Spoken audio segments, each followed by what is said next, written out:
हरे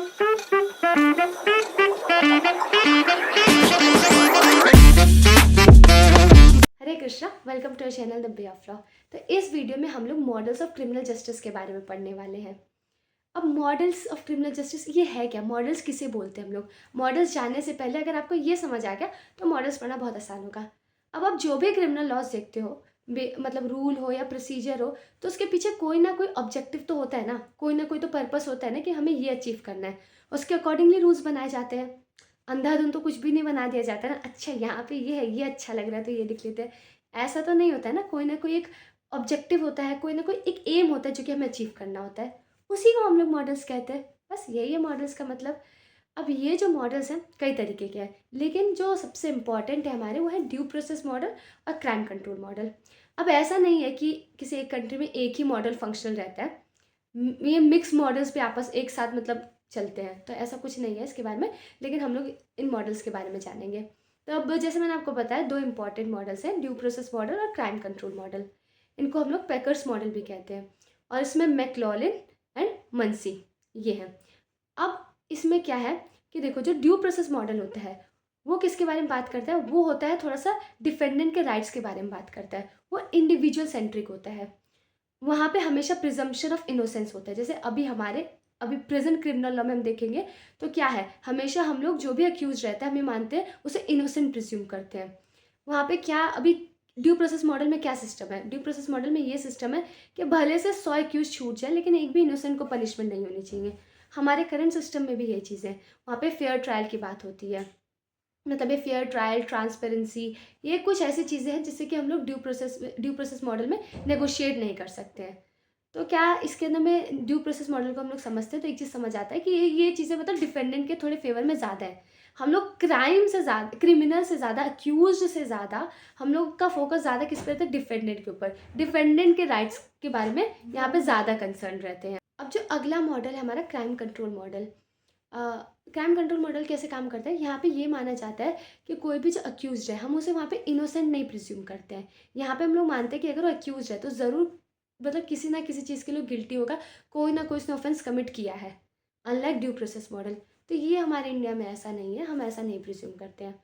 यहाँ पे जो मेन प्रायोरिटी रहती है क्राइम कंट्रोल मॉडल पे, वो होता है क्राइम को रोकना। यहाँ पे हम डिफेंडेंट के बारे में कंसर्न नहीं है। यहाँ पे ये रहता है कि जो अक्यूज है उसे पनिशमेंट मिले। मतलब यहाँ पे ये रहता है कि जल्दी से जल्दी ये जो प्रोसेस है उसे ख़त्म किया जा सके। तो ये क्या है, डिफेंडेंट के राइट्स के बारे में कंसर्न नहीं है, बल्कि ये सोसाइटी के इंटरेस्ट के बारे में कंसर्न है। सोसाइटी का इंटरेस्ट ये है कि क्राइम रुके, ये मॉडल उसके बारे में कंसर्न है। तो हम लोग अगर यूएस का एक केस देखें, मिरांडा वर्सेस एरिज़ोना, तो उस केस में क्या हुआ था। उस केस में बेसिकली ये हुआ था कि एक अक्यूज था, उसने 18 साल की लड़की का किडनैप किया था एंड ही रेप्ड हर। लेकिन फिर भी क्या किया गया था, उसको रिलीज़ कर दिया गया था। रीज़न ये था कि जो से कन्फेशन लिया गया था वो कॉन्स्टिट्यूशनल तरीके से नहीं लिया गया था। तो यहाँ पे क्या, ड्यू प्रोसेस मॉडल फॉलो हुआ था। लेकिन इसका काफ़ी क्रिटिसिज्म हुआ। तो उसके बाद से ये देखने को मिला कि जो कुछ कॉर्नर से कुछ जगह थी वहाँ पे यूएस ने क्राइम कंट्रोल मॉडल को अपनाया है ना। तो सिर्फ ड्यू प्रोसेस मॉडल से नहीं चला जा सकता था, जैसे मैंने अभी आपको एक प्रेजेंट केस का एग्जांपल दिया। और अगर मैं इंडिया की बात करूँ, तो इंडिया की अगर बात करी जाए तो यहाँ पे इसे समझने के लिए हम क्या कर सकते हैं, जो मेनका गांधी वाला जो जजमेंट आया था उससे, उस टाइम पे हमारे ड्यू प्रोसेस एक्सेप्ट हुआ था। उससे पहले और उसके बाद का हम लोग कंपेयर कर सकते हैं। तो जो प्री मेनका गांधी पीरियड था उस समय ये था कि हम क्राइम कंट्रोल मॉडल के टुवर्ड्स ज़्यादा थे। तो जैसा हम लोग स्टार्टिंग से ही देख सकते हैं, हम कह सकते हैं पुलिस स्टेट था। उसके बाद जब ब्रिटिश का टाइम था तो भी क्राइम कंट्रोल मॉडल ही चल रहा था, वहाँ पे ड्यू प्रोसेस मॉडल तो चल नहीं रहा था। फिर क्या हुआ, जब कॉन्स्टिट्यूंट असेंबली थी, कॉन्स्टिट्यूंट असेंबली में भी ये बात डिस्कस करी गई कि ड्यू प्रोसेस मॉडल जो है उसे अपनाना चाहिए। तो कॉन्स्टिट्यूंट असेंबली ने भी मना कर दिया ड्यू प्रोसेस मॉडल को एक्सेप्ट करने से। रीज़न बहुत सारी चीज़ें उस वक्त हुई थी, जैसे सबसे पहले invasion of Kashmir by Pakistan. Then बहुत सारे कंट्री के जो पार्ट थे उधर कम्युनिस्ट अग्रेशन होने लग गया, गांधी जी का असेसिनेशन, चाइनीज़ अग्रेशन। तो ये कुछ चीज़ें थी जिसकी वजह से ये डिसाइड हुआ कि ड्यू प्रोसेस मॉडल को तो नहीं अपनाया जा सकता है।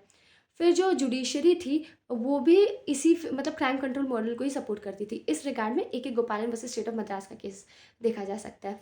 लेकिन जब मेनका गांधी का केस आया तो उसके बाद से ये जो शिफ्ट है वो थोड़ा सा जो है वो हमारा ड्यू प्रोसेस मॉडल के टुवर्ड्स हो गया। अब मैं शिफ्ट थोड़ा सा क्यों कह रही हूँ, this is my personal observation.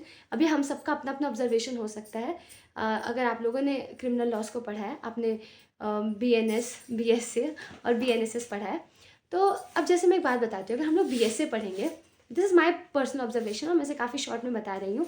तो अगर हम लोग BSc पढ़ते तो BSc में हम लोग देखते हैं कि जो प्रिविलेज कम्युनिकेशन एक चीज़ है, लेकिन अगर हम लोग देखते हैं कि कन्फेशन चाहिए होता है, तो वहाँ पे कोई बहुत ज़्यादा हार्ड एंड फास्ट रूल नहीं है ना। वहाँ पे मतलब कन्फेशन किसी तरीके से आ जाता है, कहीं ना कहीं उसकी थोड़ी बहुत वैल्यू तो होती ही है।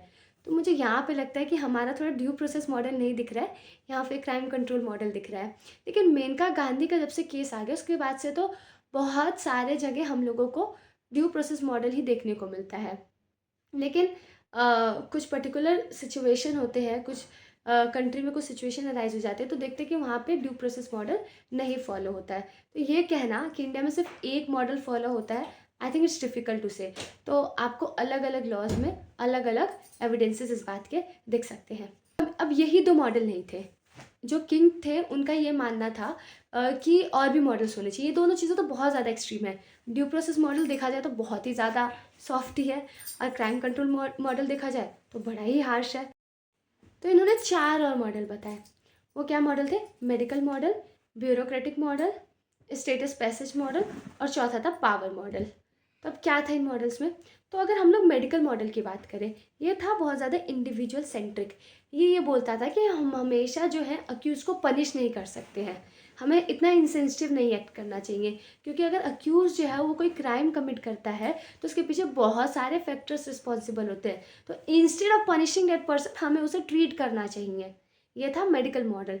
ब्यूरोक्रेटिक मॉडल क्या बोलता था? ब्यूरोक्रेटिक मॉडल था कि ये जो भी प्रोसीजर दिया गया है, जो भी रूल ले डाउन किए गए हैं, वो पूरा प्रॉपर तरीके से फॉलो हो, एकदम स्पीडली और एफिशिएंटली जो है सब चीज़ों का केस का निपटारा हो जाए, जो एक्यूज्ड है उसको पनिशमेंट मिल जाए।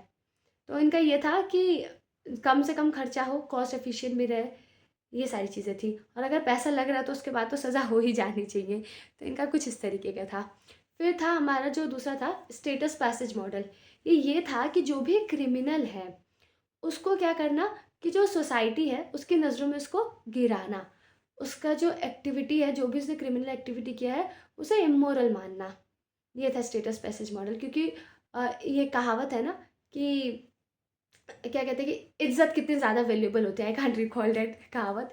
वैसे तो मैंने बहुत उसमें कह दिया कि ये कहावत होती है, but there is something like this कि क्या होता है कि इंसान के लिए इज्जत बहुत ज़्यादा ज़रूरी रहती है ना।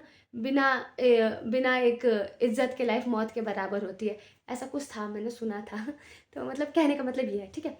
उसके बाद अगला जो है पावर मॉडल। पावर मॉडल क्या कहता है? पावर मॉडल ये कहता है ना कि ये जो लॉज हैं, जो हम क्रिमिनल लॉज देख रहे हैं, वो कैसे बनाए जाते हैं? जो स्ट्रॉन्ग होते हैं, जो रूलिंग क्लास होती है वो बनाती है। वो इस वजह से बनाती है कि जो वीक क्लास है, मतलब जिसके ऊपर वो रूल कर रही है ना, उसके ऊपर वो अपना पावर बनाए रख सके। तो ये हमारा पावर मॉडल।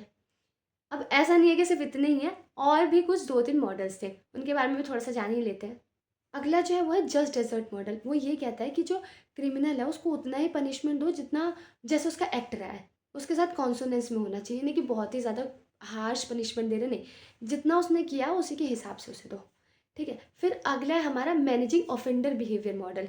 इसमें क्या कहते हैं कि पूरा मॉनिटर करना, पूरा ट्रैक करना जो ऑफेंडर है उसका बिहेवियर, कि क्या क्या थ्रेट वो सोसाइटी को पोज करता है, उसका क्या पहले क्या उसका हिस्ट्री रहा है, तो मतलब इन सब चीज़ों को मतलब मॉनिटर करना। उसके बाद हमारा है एक कन्फ्लिक्ट मॉडल है, कंसेंसस मॉडल है। तो ये एक दूसरे के अपोजिट है। तो बेसिकली जो कन्फ्लिक्ट मॉडल है वो ये कहता है कि जो हमारा जो भी ये पूरा क्रिमिनल जस्टिस सिस्टम है, उसके अलग अलग जो सिस्टम है वो आपस में क्या, कन्फ्लिक्ट मॉडल में क्या करना चाहिए, आपस में कन्फ्लिक्ट में रहने चाहिए। लेकिन वहीं पे जो कंसेंसस मॉडल है वो ये कहता है कि जो हमारा सिस्टम है, उसका जो हमारा क्रिमिनल मॉडल उसके अंदर जो सिस्टम्स हैं वो क्या होना चाहिए, आपस में कोऑपरेट करने चाहिए, आपस में कल्यूजन में रहने चाहिए। तो दोनों उल्टी बात कहते हैं। कंसेंसस कहता है कि इन लोगों के बीच में जो है, जो अलग अलग सिस्टम है क्रिमिनल मॉडल के अंदर, उनमें मतलब आपसी कोऑपरेशन रहना चाहिए, हारमनी रहनी चाहिए, तो जस्टिस मिलेगा। लेकिन वहीं पे जो कन्फ्लिक्ट है वो उल्टा कहता है कि जो अलग अलग सिस्टम है आपस में कम्पीट करने चाहिए, अलग अलग रहने चाहिए। तो जैसे मैंने आपको बताया कि किसी भी सिस्टम में कहीं पे भी ये जो मॉडल्स काम कर रहे हैं, ज़रूरी नहीं है कि आपको सिर्फ एक मॉडल देखने को मिलेगा, इन मॉडल्स का मिक्स हो सकता है। So I hope this is clear. मैंने बहुत ज़्यादा कोई डिटेल नहीं बनाया, लेकिन मैंने इतना ज़रूर बनाया कि आप समझ पाओ इसे आसानी से। क्योंकि इस पे वीडियो बनाना बाद में मुश्किल होता है। Actually I have to also give my exam. तो मैं पढ़ रही थी, तो मुझे पर्सनली मैंने देखा कि there is no video, nothing, ऐसे ज़्यादा चीज़ें अवेलेबल नहीं थी। तो सो आई थॉट कि मैं अगर इसे पढ़ ही रही हूँ तो आई शुड मेक इट, अगर वो किसी के काम आ जाए तो it will be very good. So if there's anything, you do mention the comment box. If there's any feedback or something you want me to improve, you want us to improve, we'll definitely try to work on it. So thank you for watching this video. Hare Krishna. Video तो and हो चुकी है, पर आप हमसे connect कर सकते हैं हमारे इंस्टा आईडी पे, लिंक डिस्क्रिप्शन में दिया गया है। और ऐसी और वीडियोस देखने के लिए हमें सब्सक्राइब करें। हरे कृष्णा।